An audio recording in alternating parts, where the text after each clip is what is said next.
Ultimamente eu tenho achado muito relevante os estudos de um francês chamado Guy Debord, o Guy Debord, que fala sobre a sociedade do espetáculo.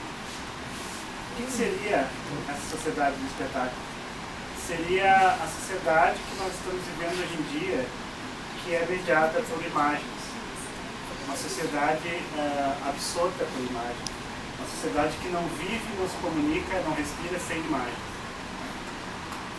Se nós fôssemos voltar algum tempo atrás, por exemplo, na Idade Média, o que mediava as relações sociais? Era a religião. A religião era o centro das mediações sociais. Depois, com as revoluções burguesas, a Revolução Francesa, o que passou a ser o foco das mediações era a política. Então, o que mediava as relações era a questão dos impérios, a questão das grandes filosofias ou explicações econômicas, né? Só que após os nacionalismos, principalmente, os nacionalismos, só que após as duas grandes guerras mundiais, houve um desencanto generalizado com as teorias totalizantes da vida. Então, agora um vazio se instaurou. E o Guy Debord, que é um cara que produziu ali nos anos 50, o livro dele, que é o livro mais conhecido, que é A Sociedade do Espetáculo, foi lançado em 67. E a gente tem que lembrar que em 67, né, o que estava acontecendo no mundo? Estava acontecendo ali a Guerra do Vietnã, o movimento feminista estava iniciando, né? Estava iniciando também o movimento negro, estava muito forte. Aqui no Brasil nós tínhamos o AI-5, né?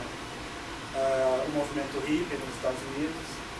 E lá na França houve o Maio de 68, que foi uma espécie de grito por uma sociedade diferenciada, sociedade de consumo que estava instaurada, né? Algo tentando buscar uma crítica a essa sociedade. Então, após a Segunda Guerra Mundial, o que se instaura é a sociedade de consumo, a sociedade do capitalismo no seu estado mais desenvolvido, digamos assim.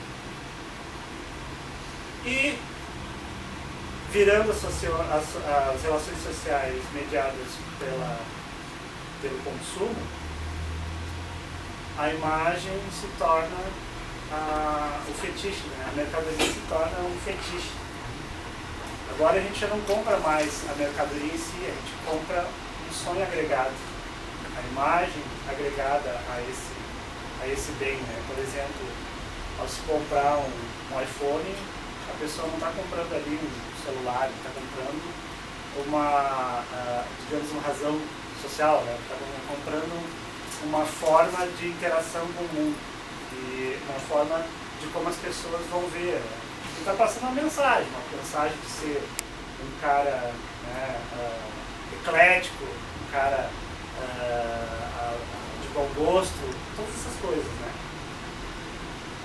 Então esse vazio ele é substituído pela espetacularização da vida. Cada vez mais o mundo ele tem que ser apresentado de uma forma espetacular.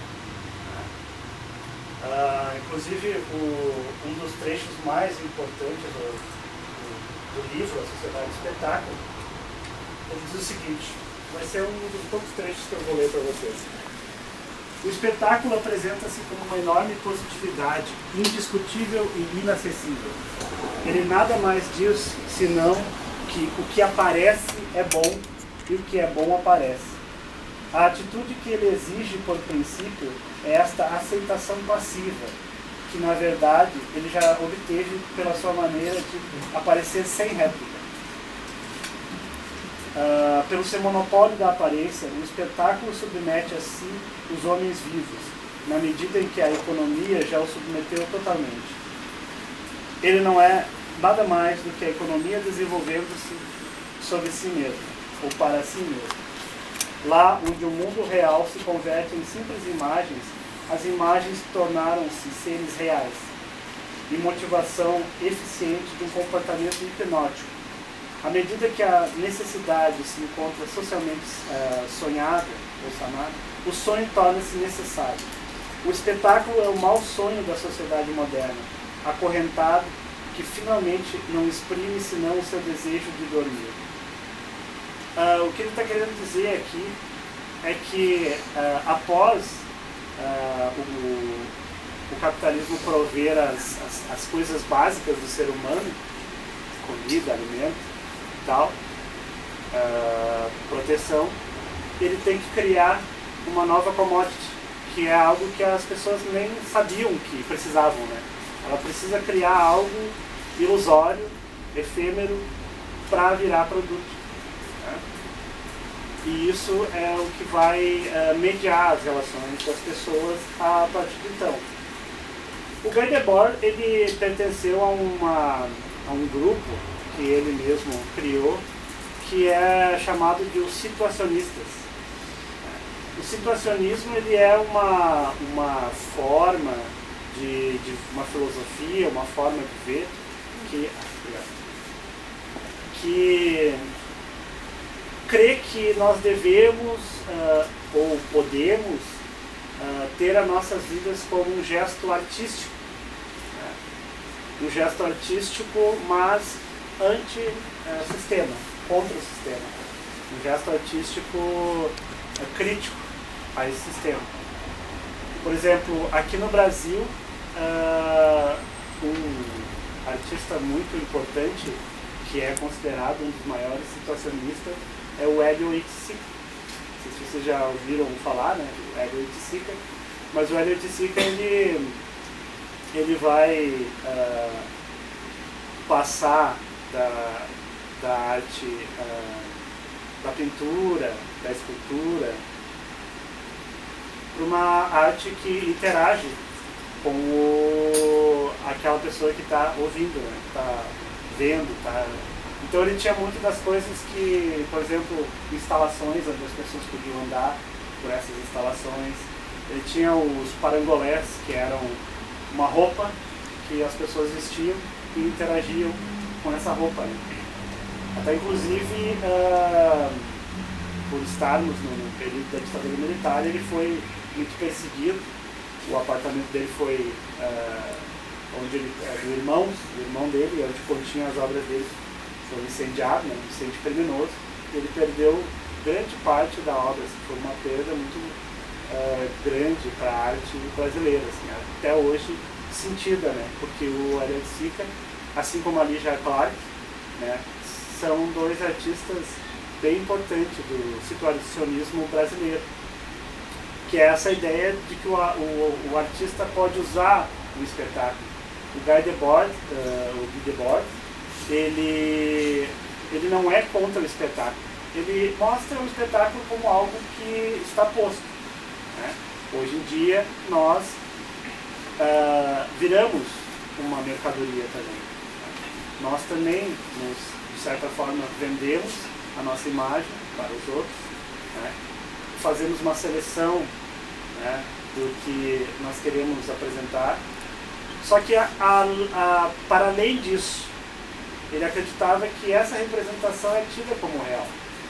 Né? Hoje em dia, mais do que a realidade, ela é substituída pela representação. Né? Voltando ali para o Hélio Oiticica e para Lígia Clark, por exemplo, em Porto Alegre, os artistas que mais corporificam essa filosofia são a Tribo de Atuadores, a Nós Aqui Outra Vez, né?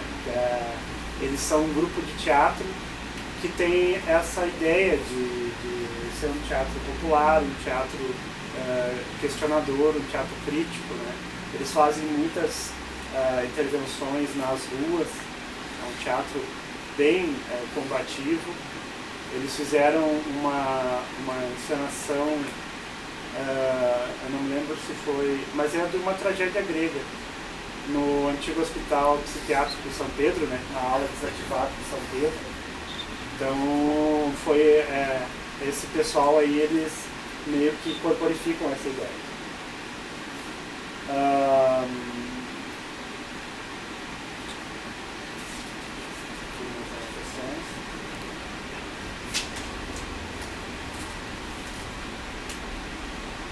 Então a vida real, ela é substituída por uma representação, né? Tudo que era diretamente vivido se esvai na fumaça da representação. Se antes o importante era ter, né? Antes disso o ser, agora depois o ter, agora nem mais isso importa. O que importa, na verdade, é o parecer ter, né? Porque não basta tu ter um iate, né? Se ninguém sabe que tem um iate, a sociedade não vê isso como algo positivo, né? Então, o mais importante do que tu ter é o parecer ter.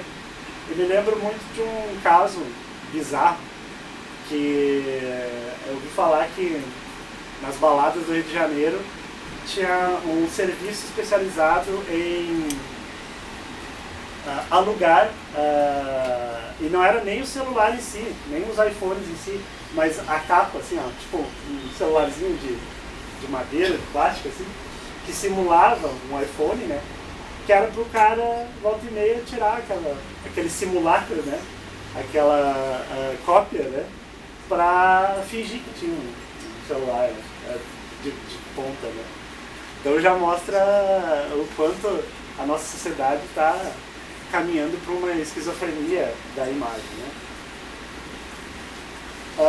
Seja bem-vindo.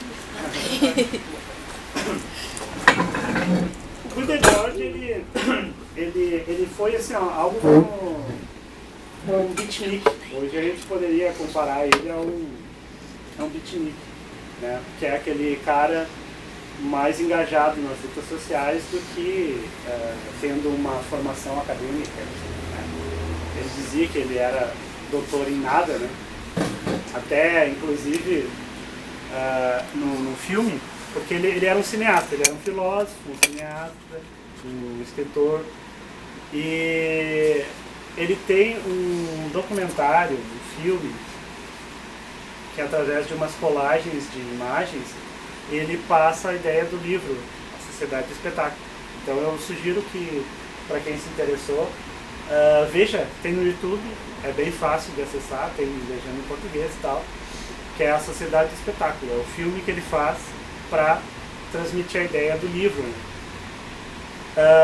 E tem uma parte que ele recorta de um filme, que é uma mulher num restaurante chique, assim, antigo, e ela tá falando com um cara, assim, e aí ela pergunta, assim, eles estão flertando, né? Aí ela pergunta assim, o senhor é doutor em quê? Porque ele disse que era o doutor Omar.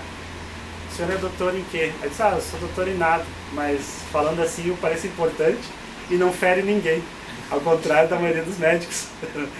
Então já fica uma crítica, né?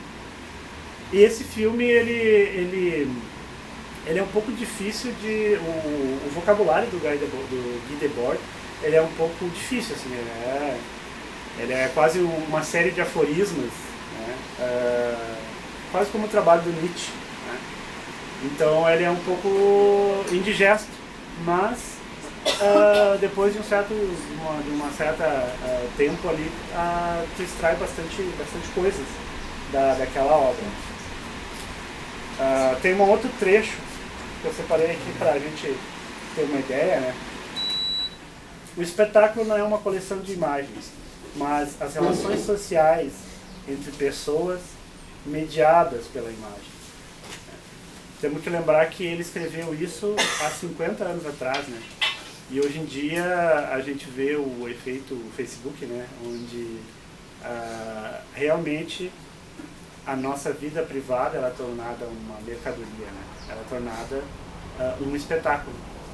E a espetacularização da vida toma conta de todos os aspectos da vida humana.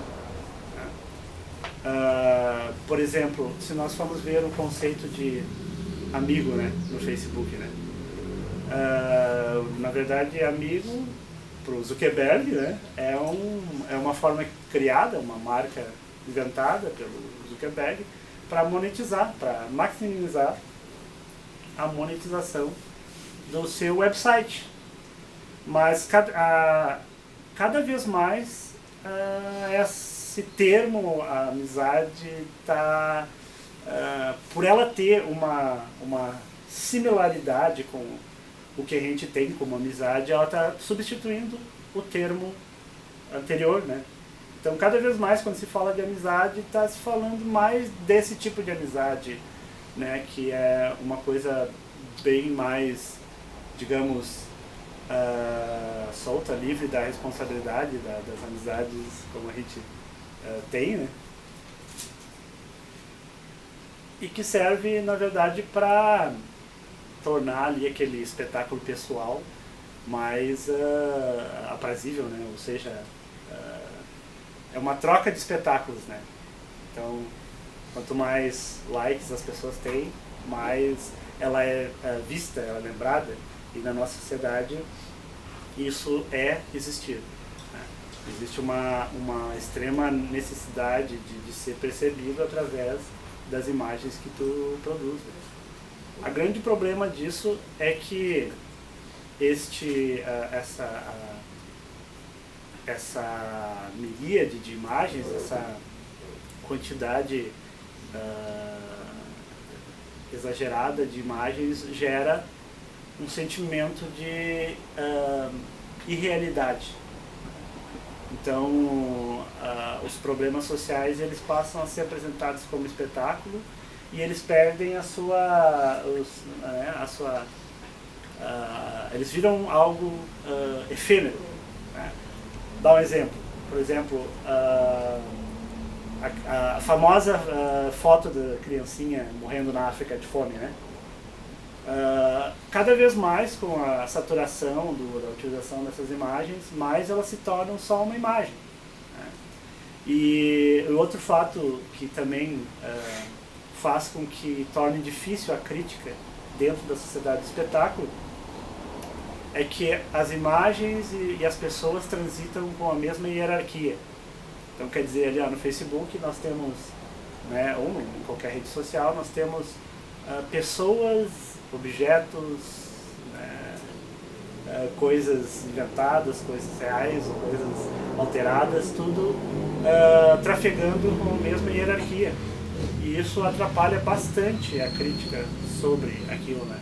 Então é o efeito Jornal Nacional, né?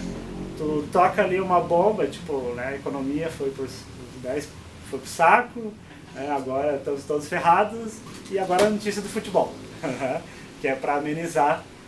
Se vocês forem olhar, a Rede Globo nunca termina, né, o Jornal Nacional nunca termina com algo ruim, né? Ele sempre vai tentar dar essa sensação de, né?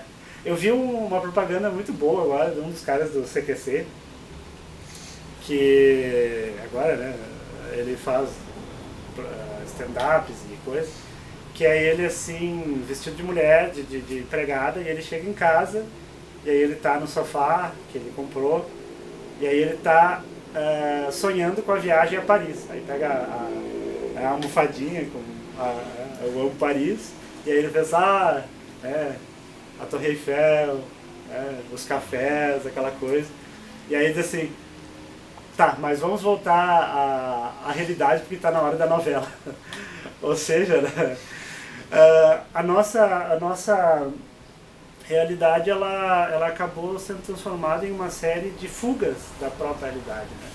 Por exemplo, nas grandes cidades a gente está coberto de pessoas, mas a gente acaba escolhendo o isolamento, né? Acaba escolhendo o isolamento.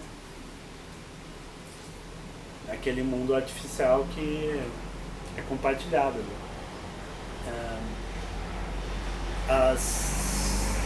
Outra coisa importante é que a mídia ela consegue passar uma imagem apesar dela estar atrelada ao Estado, ela consegue passar uma imagem de neutralidade, né? E como dizia o padre Quevedo, isso não existe, né? Não existe a neutralidade do jornalismo. Isso para ciências sociais já é uma questão que não tem discussão, né? A menos que a pessoa seja ingênua ou tenha muita má fé. E a mídia ela consegue passar então essa ideia de que é primeiro neutra, depois que ela está prestando um serviço à sociedade, né? E tá aqui nas minhas anotações. Pessoal, se vocês quiserem ir interrompendo, por favor, né? Isso até ajuda a relembrar as coisas. Né? Bom, então assim, a mídia tem esse problema que ela aliena, ela torna a vida espetacular. E o que é pior, ela espetaculariza o que há de pior na sociedade, né? Não é, o que há de positivo não é vendável. Então, iniciativas que tentam, por exemplo, coletivos, que tentam ajudar locais a reformular, chegando, que tentam fazer coisas positivas para a sociedade, não se torna algo noticiável. E ao contrário, né, a desgraça, a violência se torna o que é procurado. Mas aí a gente pensa, o que de positivo pode vir numa notícia sobre alguém estatelado sangrando no meio da Avenida Paulista? Nada. Então, isso mais espetaculariza, né, torna a vida banal e a morte banal do que causa alguma reflexão sobre a sociedade, né? Então, esse aí é o efeito que a gente fala assim, ó, as pessoas, em vez de ajudar o motoqueiro que se acidentou, as pessoas vão com o celular para produzir imagens sobre isso. Isso aí também não deixa de ser uma forma de expiação também, daqueles rituais bíblicos lá, que os bodes iam mandados para o deserto lá para espiar os males da sociedade. Muitas vezes a gente vê o outro sofrendo, é uma forma da gente espiar a própria maldade que tem dentro de nós. Numa perspectiva junguiana, pelo menos. Com certeza, né? Existe ali uma catarse, né? Uma catarse de ver o sofrimento alheio, né? E saber que aquilo ali não é. Aquilo te alivia. A própria perseguição do outro é um alívio inconsciente, assim, daqueles pequenos erros que a gente vai acumulando no dia a dia. Uhum. E o que é pior? E que muitas vezes a gente sustenta pela imagem da aparência. A gente veste essa máscara pra... Com certeza. E o que é pior, vai anestesiando, né? Sim. Porque cada vez mais a pessoa vai ficando insensível ao sofrimento alheio e cada vez mais aquilo ali não passa de uma imagem, né? Não passa de algo que pode ser ligado e desligado e não vai causar nada a mim, né? Porque já foi espiado, de certa forma, né? Outra coisa, por exemplo, que eu lembrei, assim, cada vez mais a gente não consegue se expressar senão pela lógica do espetáculo e senão pela imagem. Uma coisa que eu tenho uma reflexão, assim, eu acho bizarro, por exemplo, até trouxe para vocês, é os emojis, né? Os emojis, eles são... Eu gosto de emojis, não vou dizer que eles são malignos, eu gosto, eu uso bastante, mas aí tu vai pensar, por exemplo, quando alguém morre, né? Aí as pessoas cada vez mais não estão percebendo o quanto é bizarro, tipo, tu botar, né, meu pêsames, aí emoji chorando, sabe? Porque isso é um produto, né? Ele é um produto. E aí é mais ou menos quando tu pegar, né, a propaganda da Coca-Cola e tentar homenagear alguém através de uma propaganda da Coca-Cola, né? É um produto que foi criado, ele é monetizado, ele tem ali, né, um valor agregado. E cada vez mais a gente usa isso para nos comunicar, né? Como a nossa forma de estar no mundo, né? Eu acho estranho, mas cada vez mais é o que as pessoas têm usado, né? Tem agregado a sua maneira de falar e de de ser. Sem falar que dá uma abertura muito grande para a interpretação do outro. Às vezes na própria comunicação já há uma distância assim, entre o que eu falo e o que eu vou ser entendido. Imagina mandar um bonequinho assim para querer representar o que eu quero dizer. Sim, sim. Vai ser maior ainda o que a pessoa pode estar pensando, como eu estou me sentindo em relação. E é isso, tipo, as palavras elas perderam tanto o sentido que a gente precisa agregar a elas imagens para tentar devolver para elas, né, o seu sentido, né? Por exemplo, quando se fala em que certos conceitos assim estão tão deslocados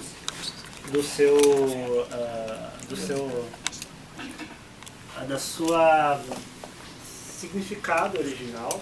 O Heidegger dizia, né, que as palavras perderam o seu sentido. A gente usou elas com tanta banalidade que elas não têm mais o seu sentido original, elas se esvaíram, não têm mais a sua força. Então, assim, coisas como machismo, feminismo, né, autoritarismo, fascismo, quando elas são usadas de forma banais, elas acabam englobando tanta coisa que daqui a pouco a gente não sabe mais o que elas querem dizer na sua realidade. Por exemplo, se fala muito em o socialismo vai ser banido do Brasil, né? Mas o Brasil nunca foi socialista, né? Da onde é que existiu um governo socialista? Né? É não entender, ou né, o que é pior, é tentar transformar esse termo em algo tão abrangente que daqui a pouco ele não quer dizer mais nada, ele quer dizer só o outro que eu tenho que substituir, né? Porque o que acontece? O Guy Debord ele dizia que existem dois tipos de espetáculo. O espetáculo concentrado, que é o espetáculo do autoritarismo, né? Que é centrado na figura daquele que manda, né? Do líder. Exato, né? Então, assim, essa propaganda, essas imagens, exatamente, né? Isso é criado em cima de uma personalidade, uma personificação de uma pessoa, né? Já no que a gente tem, fora o autoritarismo, seria um espetáculo difuso.